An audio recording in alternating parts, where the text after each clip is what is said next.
Good morning. I'm Sam Brown, actually officially Hale Brown, Hale Samuel Brown. I go by Sam mostly around with the jumpers, and I'm going to tell you a little story here. This is a test actually first. It's blinking on this side, Rocky. What's it doing over there? It's running, buddy. It's blinking and running. Okay, well I guess we'll just continue then. Just have to start from here in case we want to cut out the test part. My name is Sam Brown, Hale Samuel Brown Jr. officially. I go by Sam amongst mostly around the jumpers. I started jumping in 1970. I got exposed to it when my sister jumped before I did, so I got to give her the credits for being the first one in the family that jumped. But when I started in the 1970s, I got hooked real bad. So I got the adrenaline thing going, and had a job where I could afford to jump, and so we got going. It's at a small drop zone in Michigan near Kalamazoo. It's actually Western Michigan University's Pegasus Skydiving Club, which started by John Jeffries, father of John Younger, or Jack Jeffries. He's many times champion. Anyways, started jumping there, classic way, static lines, clearing, dummy ripcord pulls, clearing pulls, 5 seconds, the whole deal. So I get cleared.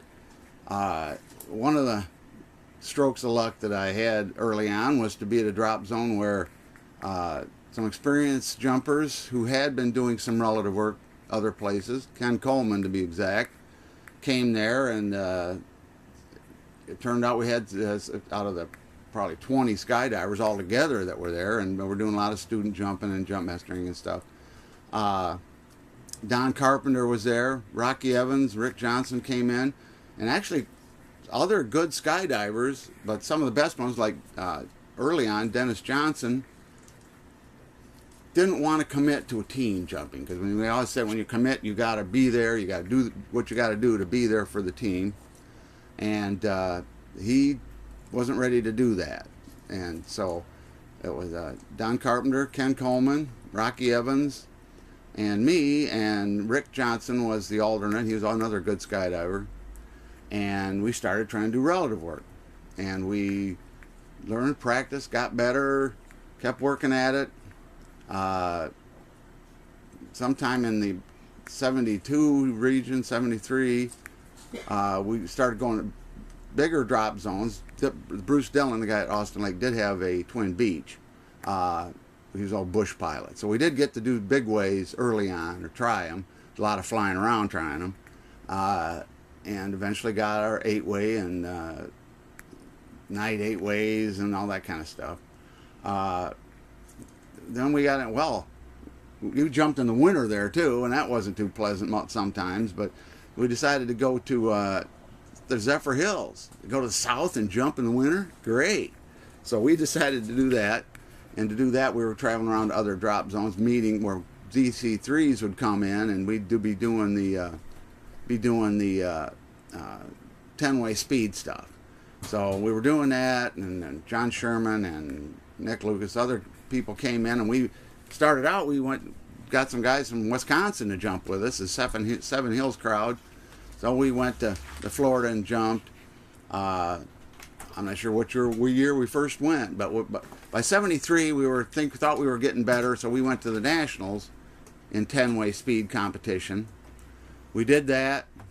We went and competed. We weren't at the top or anything, but we were doing all right. 74,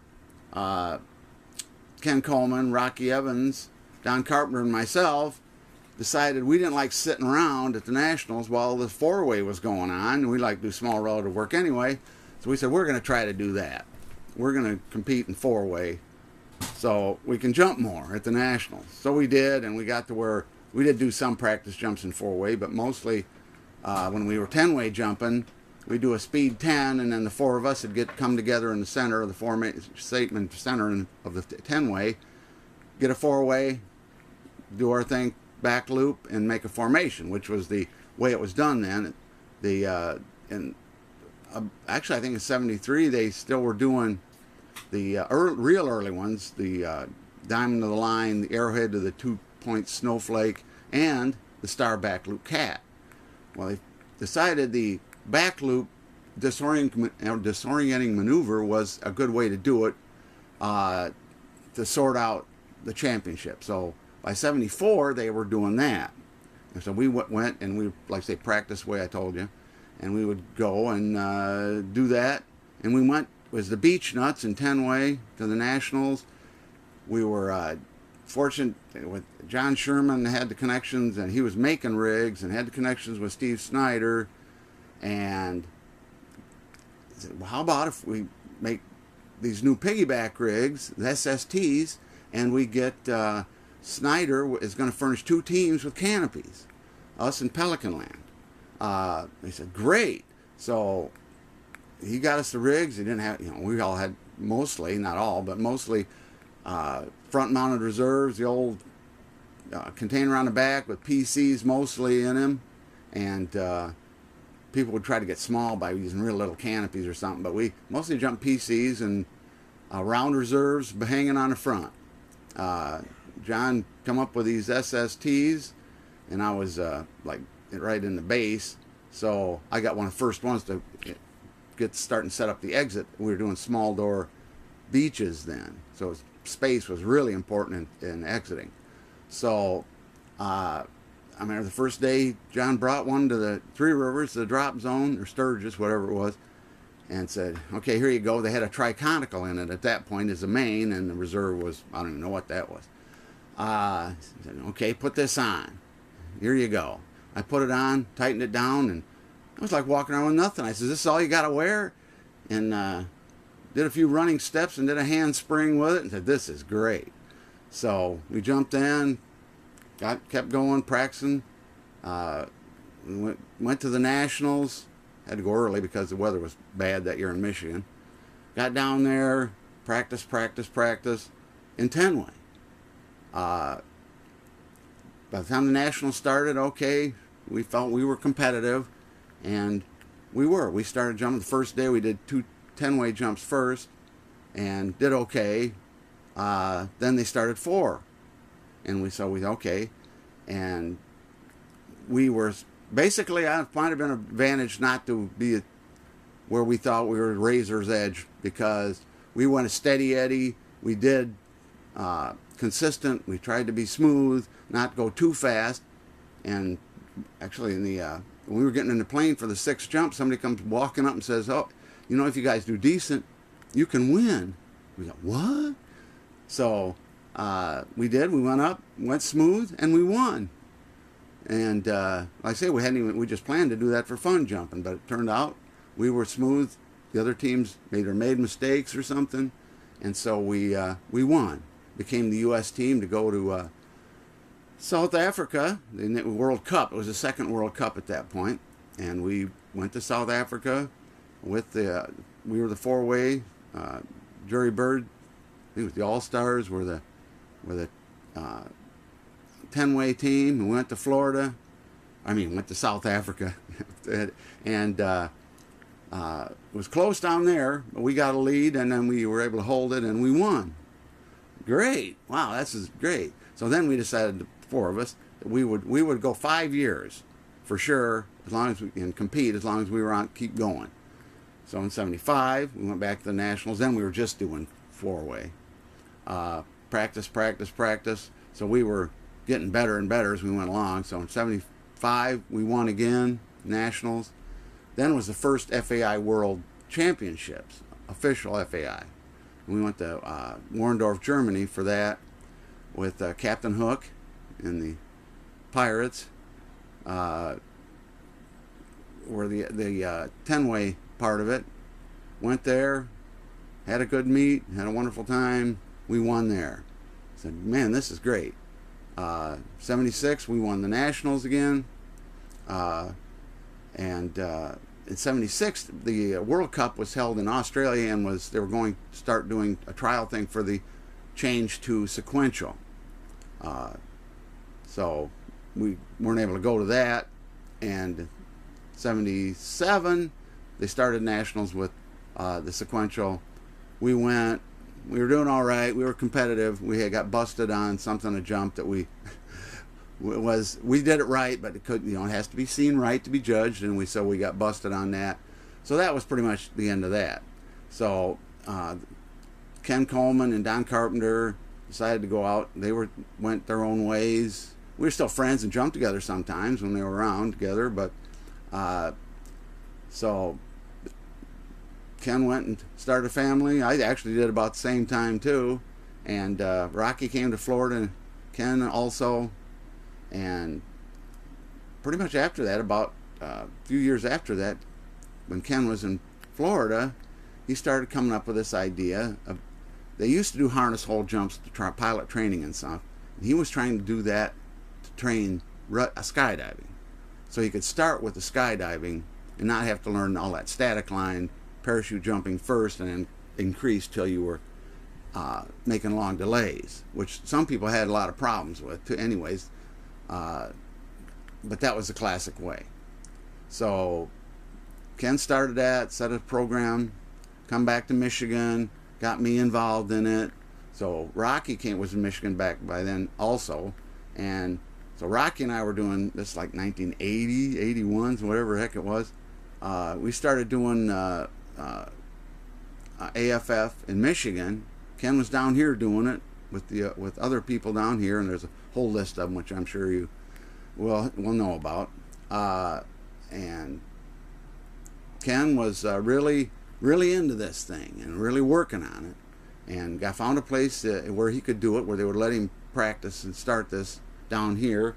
I bought a rig up there, and we started finding people and doing it, making developments, constantly calling back and forth. Oh, what do you do in this situation? What do you think about this?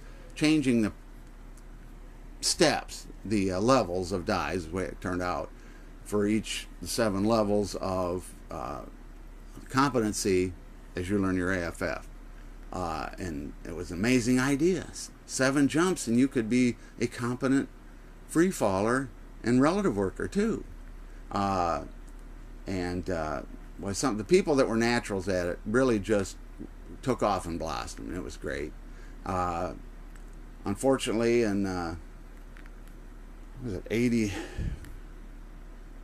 About 80 or 81, I think it was 81, when Ken and Rocky got in the balloon crash in Illinois. They were doing AFF at a balloon launching area, and they got a chance for a ride, but somebody else didn't show up, and they wound up going, and unfortunately Rocky was the only one that survived. That's quite a story in itself, which you'll have to read Rocky's book to get the real details on that. But at any rate, Ken was killed, and after that, we were still doing it some, but I didn't do very much after that. I maybe got some other guys to help me and did, but anyhow, whatever the political things happened somehow, so USPA wound up getting control of the AFF program and started spreading it around, and I say whatever the political aspects people say, at least it was effective, because I've been told over and over again that now anywhere you go in the world, you want to start skydiving, it's almost always for AFF. And I still am pleased myself that Ken's program, which he envisioned and really worked at and really thought this could be a great deal, was a great deal. And he did a great service to skydiving and USPA and everybody since in jumping by setting this up. Like I say, I'm proud to be part of it, and we always would say, well, what would have happened if the accident hadn't happened, and where we'd have gone on from there. Because Ken felt, when he came to Michigan, when I saw him before he went there, and he was just about, he thought it was really going to take off, and what are we going to do? And he was a great skier too, so he was talking about traveling, skiing, doing this. Oh, great. And probably would have been. Personally, I still wanted to do 4-way, so I could go then to drop zones and find some good relative workers and do four-way teams, and people would, try to get on my teams because obviously I had credentials at that point. And so I went several times, actually with Royce Wolf, Van Weideman, Rick Highsmith. We won bronze medal in like 80 or 81, and we won the silver medal, and we missed it by 1 point the next year. So we were doing pretty good. But then my family was starting to grow, and so I kept jumping, but I didn't do that much of the competition. Come to some events like at Deland and stuff in the winter, and jump in the summer up there, and just kept putzing along and doing relative work. I always enjoy jumping with the new people and trying to get them involved and bring them along even better. And obviously skydiving now has grown to a good point, and it just keeps getting better and better. I'm in Deland here right now doing this, and hanging out with Rocky, and like I say, all the international people still are coming here, and in the winter jumping, and it's still a great fun. And I'm almost retired, so I'll even get to do it more this year and hopefully in the future. So I'm hoping this will turn out, and I hope you get the museum started pretty soon in the brick and mortar version, and I'll be looking forward to coming and seeing that. So best wishes to everybody, and hope we can all just keep jumping and having a wonderful time. Thank you.